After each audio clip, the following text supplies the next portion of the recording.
The museum was never meant to be empty, yet here it stood in the dead of night, a hollow shell filled with shadows. The dim light from the old, flickering bulbs barely illuminated the grand halls, leaving long, dark stretches where anything could be hiding. In the silence, every small sound seemed amplified. The faint creak of the wooden floors, the distant hum of the heating system, and Ethan's footsteps, echoing down the endless corridors. Ethan had only been working at the museum for a few weeks. It wasn't the kind of place that attracted much attention after dark, and that was exactly why he had taken the job. Night shifts were quiet, uneventful, and he needed the peace. Yet, there was something about the museum that felt different from any other place he had worked. It wasn't just the strange sensation of being surrounded by thousands of old objects with their own histories. No, it was more than that. It was as if the very walls held on to something, a presence he couldn't explain, but one that felt increasingly real with every passing night. The museum's reputation didn't help either. The older staff liked to share ghost stories, mostly to scare the new hires. They spoke of odd occurrences, like footsteps in empty rooms, doors closing by themselves, and an eerie, giggling sound that could sometimes be heard late at night. But what caught Ethan's attention most was the story of the boy. No one knew if the tale was true, but the rumor was that decades ago, a young boy had disappeared in the museum. Some said he got lost in the maze of hallways and never found his way out. Others whispered that something darker had happened. Either way, the boy was never seen again, at least not alive. Ethan wasn't one to believe in ghost stories, but as he stood in the quiet, darkened halls, he couldn't shake the feeling that he wasn't alone. There was an unsettling stillness in the air, a kind of weight that pressed down on him as if something was watching from the shadows. Still, he shook it off. It was just a job, after all, and his mind was probably playing tricks on him. Yet, no matter how hard he tried to focus on his duties, that creeping sensation lingered, making each night a little more uneasy than the last. On this particular night, the unease was stronger. As Ethan made his rounds through the museum's many exhibits, he found himself drawn toward the children's history exhibit, a place he rarely ventured to during his shifts. It wasn't that there was anything particularly strange about it. It was just a collection of old toys, books, and artifacts from different time periods. But tonight the room felt different. It was colder, as if the air had thickened, and the silence was deeper than usual. He paused in front of the glass cases, staring at the rows of antique dolls and wooden toys, each one locked in its own moment of history. The longer he stood there, the more uneasy he felt. His mind wandered back to the stories, the giggling, the footsteps, the boy. He couldn't help but wonder, just for a moment, if there was some truth to it all. Was it possible that something from the past still lingered here, hidden in the quiet corners of the museum, waiting to be noticed? Ethan shook his head, brushing off the thoughts. He had a job to do, and letting ghost stories get to him wouldn't make the night go any faster. But as he turned to leave, a faint sound caught his ear. It was soft, barely audible but unmistakable, the sound of a child's laughter. Ethan's heart skipped a beat as the soft sound of laughter echoed faintly through the hallway. He stood frozen, his mind racing to find a logical explanation. Maybe it was just the building settling, or perhaps a sound from the street outside. But deep down, he knew the laughter was real. It had a distinct, almost playful tone to it, like a child at play, the same type of laughter he had heard described in the museum's old ghost stories. Gathering his courage, Ethan turned and retraced his steps back toward the children's history exhibit. The light seemed dimmer now, casting long shadows over the old toys and dusty shelves. The laughter had stopped, but the eerie stillness in the air remained. Every creak of the floorboards under his feet felt louder, every breath heavier. Then he saw him. Standing just a few feet away, in front of one of the display cases, was a young boy. The boy appeared to be no more than 10 years old, his small frame barely visible in the dim light. He was dressed in what looked like old-fashioned clothes, the kind a child might have worn decades ago, a simple white shirt, suspenders, and short pants. His dark hair hung slightly over his eyes, and his hands rested at his sides, unmoving. The boy didn't look up, didn't acknowledge Ethan's presence. He just stood there, staring at the old toys through the glass. Ethan felt a chill run down his spine. The boy didn't belong there. It was after hours, and no one else was supposed to be in the museum. His first instinct was to call out, to ask the boy what he was doing, but something stopped him. The room had gone deathly cold, and a strange tension filled the air. It was as if the boy wasn't really there, as if he were just a reflection from another time. Against his better judgment, Ethan took a step closer. "Hey," he called softly, his voice sounding smaller than he intended. The boy didn't move. Ethan tried again, louder this time. "Are you lost? What are you doing here?" The boy remained still, his back to Ethan, his gaze fixed on the glass display. Ethan's pulse quickened. He took another step forward, then another, until he was only a few feet away. As he reached out to gently touch the boy's shoulder, the room seemed to shift. The cold air became even colder, the shadows darker, and then, in an instant, the boy was gone. Ethan blinked in disbelief. One moment the boy had been there, solid and real, and the next he had vanished. There was no sound, no flicker of movement, just emptiness where the child had stood. His outstretched hand hovered in the air, touching nothing but cold space. Panic rose in Ethan's chest. He quickly scanned the room, searching for any sign of the boy, but the hall was empty. The toys in the glass case sat undisturbed. The floor creaked under his weight, and the museum was silent once again. But the feeling of being watched, of not being alone, lingered. Ethan stood there for a long moment, trying to make sense of what he had just seen. Had it been a trick of the light? A hallucination? His mind struggled to find an explanation, but deep down, he knew the truth. The boy had been real, at least as real as any ghost could be. The stories were true. There was something haunting the halls of the museum, and it had just made itself known to him. After the encounter with the boy, Ethan couldn't shake the feeling that something had changed. The museum, once just an odd job, now felt like a trap, and every night that followed grew more unsettling. The boy's sudden appearance lingered in his thoughts. But it wasn't just that. Something else was at play. The air felt heavier, the shadows seemed darker, and the silence was no longer comforting. It was suffocating. Over the next few nights, strange things began to happen. At first, it was subtle, just small, easy-to-ignore oddities. Ethan would lock a door, only to find it slightly ajar later. A painting in the art gallery would be crooked, though he was certain it had been straightened moments before. But the small disturbances soon escalated.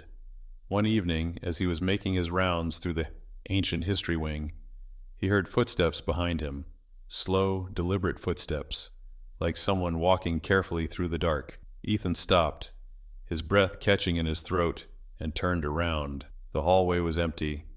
His flashlight beam swept over the marble floors and the towering stone statues, but there was no one there. The sound of footsteps stopped as soon as he did, leaving only the dull hum of the building around him. He tried to tell himself it was nothing, maybe just the old floors settling, or the echo of his own steps, but the tension gnawed at him, a growing certainty that something, or someone, was following him, always just out of sight. As the nights dragged on, more bizarre things occurred. Objects in the museum seemed to move when he wasn't looking. A vase on a pedestal in the ancient artifacts room was turned slightly to the left, though Ethan was sure it had been facing forward earlier in his shift. A glass display case in the Egyptian exhibit suddenly had fingerprints smeared across it, as though a child's hands had pressed against it. The unsettling part was that Ethan had been the only one in the museum that night. The worst of it came in the early hours, when the museum was at its darkest and quietest. That was when the whispers started. At first they were faint, barely perceptible, a soft, murmuring sound that seemed to drift from one corner of the museum to the other. Ethan would strain to hear, trying to pick up words, but it was always just beyond his grasp. Yet, no matter how soft they were, they filled the empty space around him, surrounding him in a way that made his skin crawl. On the fourth night after his first encounter with the boy, the whispering grew louder, more insistent. It seemed to come from everywhere at once. Soft, ghostly voices, as though a dozen people were speaking just out of sight. Ethan's heart raced as he walked through the dimly lit halls, the sound following him, circling him. He wanted to run, to leave the museum and never come back, but something held him there, a curiosity, or maybe a fear, that whatever was happening wasn't finished with him yet. By this time, Ethan was desperate for answers. He needed to know more about the boy, about the strange things that were happening around him. So the next morning, after his shift ended, he stayed behind and approached one of the older staff members, Mrs. Harper. She had been working at the museum for decades, and if anyone knew anything about the ghost stories, it would be her. Mrs. Harper was quiet for a moment when Ethan asked about the boy, her expression thoughtful, almost wary. "There's been talk about him for years," she finally said, her voice low. "A young boy. Thomas was his name. He disappeared a long time ago, back when the museum was still new. He was here with his family during an event. They say he wandered off, and no one ever found him. The authorities searched for days, but it was like he vanished into thin air. Some believe he got lost in the back rooms, or maybe somewhere deep in the old storage areas. But there are others who think something worse happened." Ethan's throat tightened. "What do you mean, worse?" Mrs. Harper glanced around, as if making sure no one else was listening. "People say his spirit never left. They say he's still here, trapped in the museum, looking for a way out." Ethan felt a chill run down his spine. The pieces of the puzzle were starting to come together, but it didn't make him feel any better. If Thomas really was haunting the museum, why had he appeared to Ethan? And more importantly, what did he want? As the hauntings grew more frequent, Ethan knew one thing for sure. The boy wasn't just a lost spirit. There was something deeper, something darker lurking in the museum's shadows, and Ethan had a feeling that whatever was haunting the halls wasn't finished with him yet. Determined to understand what was happening, Ethan couldn't stop thinking about Mrs. Harper's words. There was something deeper to the mystery of Thomas. The boy's ghost wasn't just playing tricks or moving objects for fun. He was trying to communicate. But what was he trying to say? What had really happened to him all those years ago? Ethan knew he had to find out. The next day, after a sleepless morning, he returned to the museum early. He headed straight to the archives.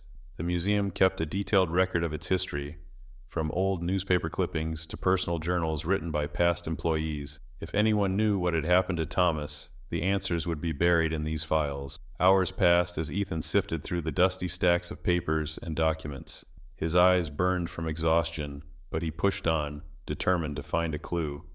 And then, finally, he did. Buried deep in an old file marked 1922, Missing Persons, Ethan found the article. The headline was bold, printed in black ink that had faded over the years. "Boy disappears in museum. Search continues for Thomas Whitmore." The article described the event as Mrs. Harper had told him. Thomas had gone missing during a large public event at the museum, an opening of a new exhibit showcasing rare toys from the Victorian era. The article noted that Thomas had been particularly drawn to one item, a small, intricately carved wooden horse. Witnesses recalled seeing him staring at the toy for an unusual amount of time just before he disappeared. Ethan's pulse quickened. The wooden horse. It was still in the museum, on display in the Juan Children's History exhibit, the same exhibit where Thomas's ghost had first appeared to him. The realization sent a shiver down his spine. Could the toy be connected to the haunting?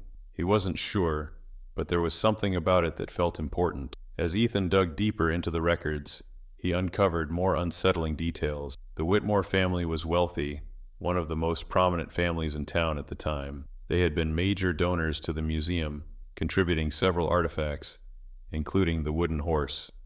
But after Thomas's disappearance, the family withdrew from public life, and rumors began to swirl. Some believed Thomas had been kidnapped. Others thought he had fallen into one of the museum's deep, uncharted basements.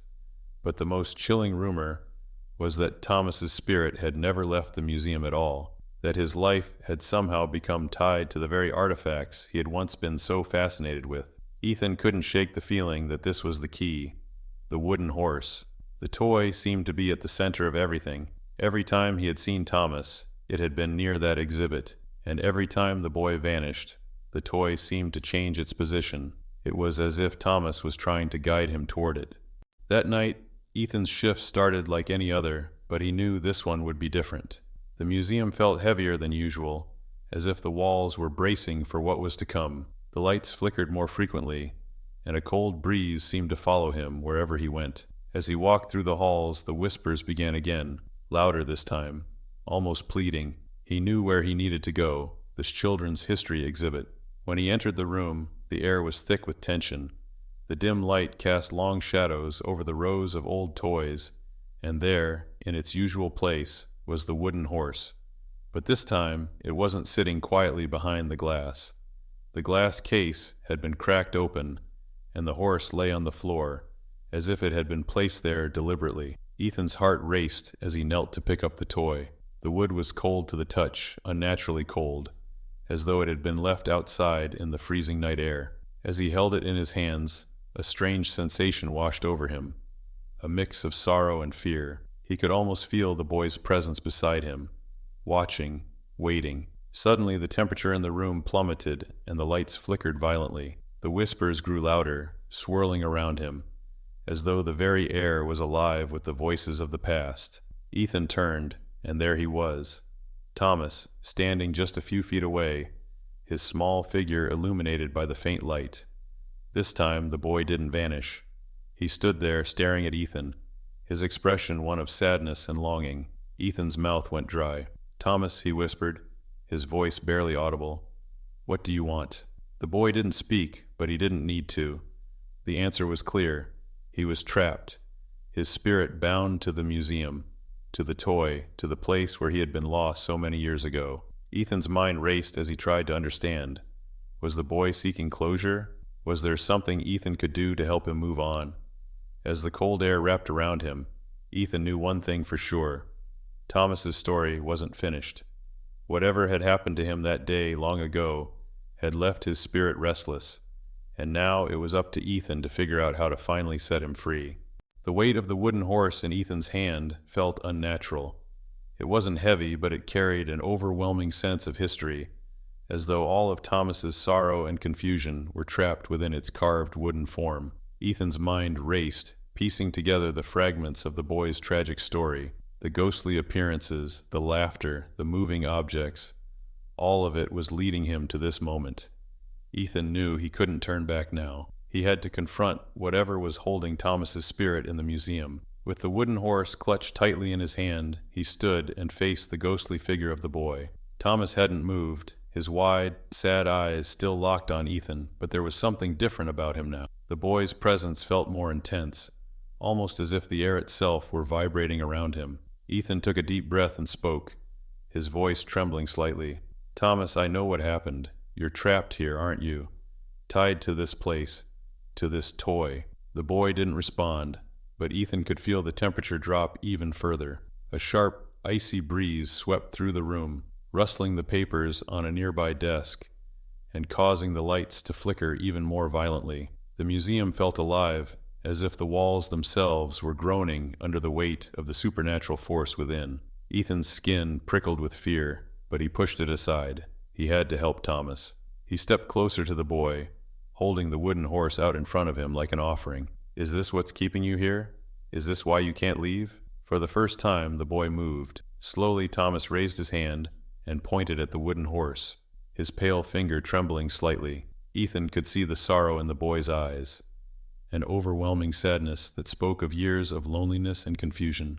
Thomas had been lost in this place for so long, searching for someone to understand, someone to help him. And now, finally, Ethan was that person. But before Ethan could say another word, the museum began to shake. A low, rumbling sound echoed through the halls, and the very floor beneath his feet trembled as if something deep within the building was stirring. The cold air became frigid, biting at Ethan's skin, and the lights in the room flickered wildly, casting long, erratic shadows on the walls. Suddenly, the exhibits around him seemed to come alive. The dolls in the glass cases turned their heads toward Ethan, their painted eyes gleaming eerily in the dim light. The statues in the corners of the room shifted ever so slightly, as though they were watching, waiting for something. And in the distance, Ethan heard it again, the sound of footsteps.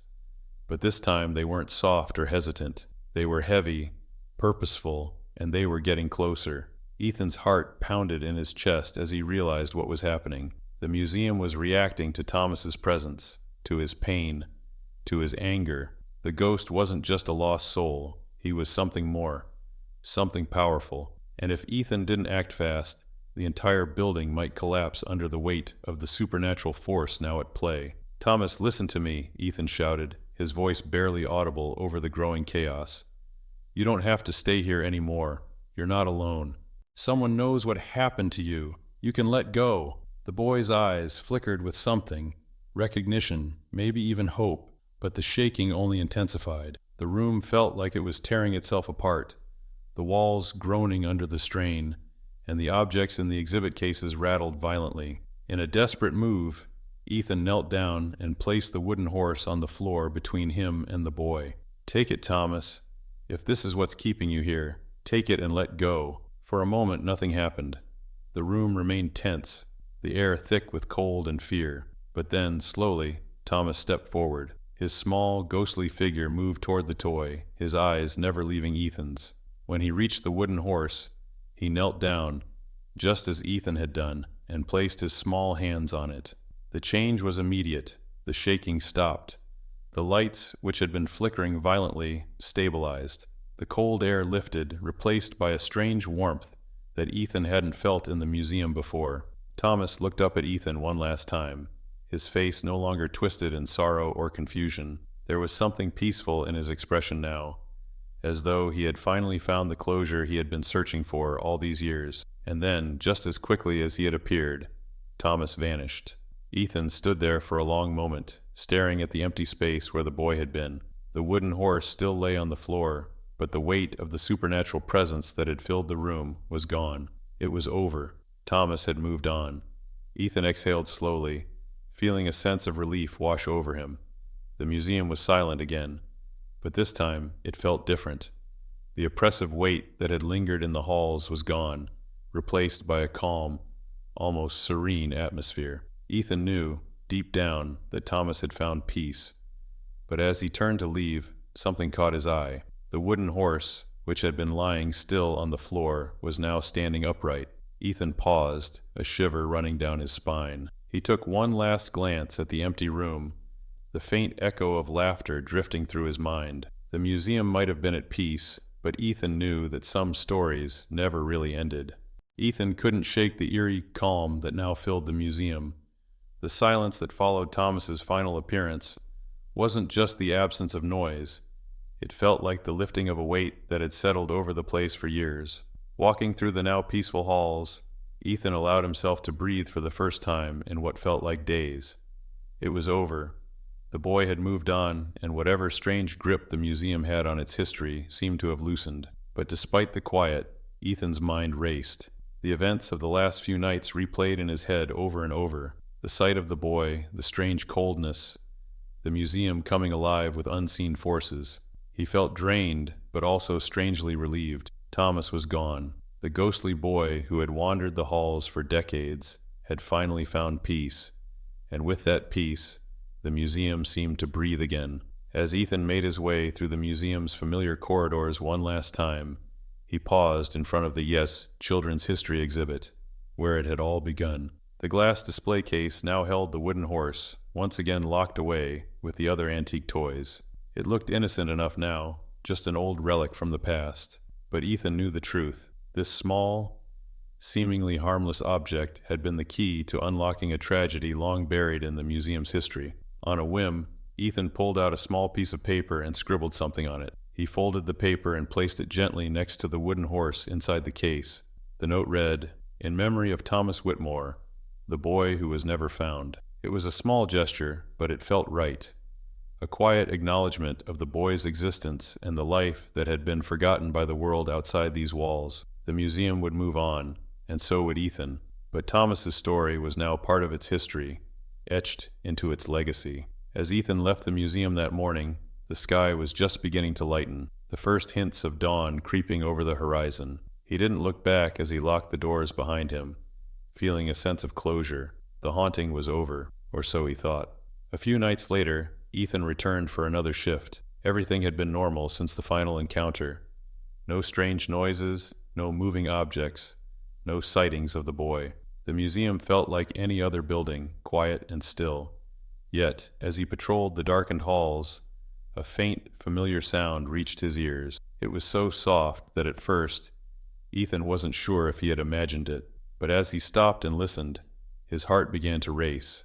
A child's laughter, light, playful, and distant, echoed through the empty corridors. Ethan froze, his pulse quickening.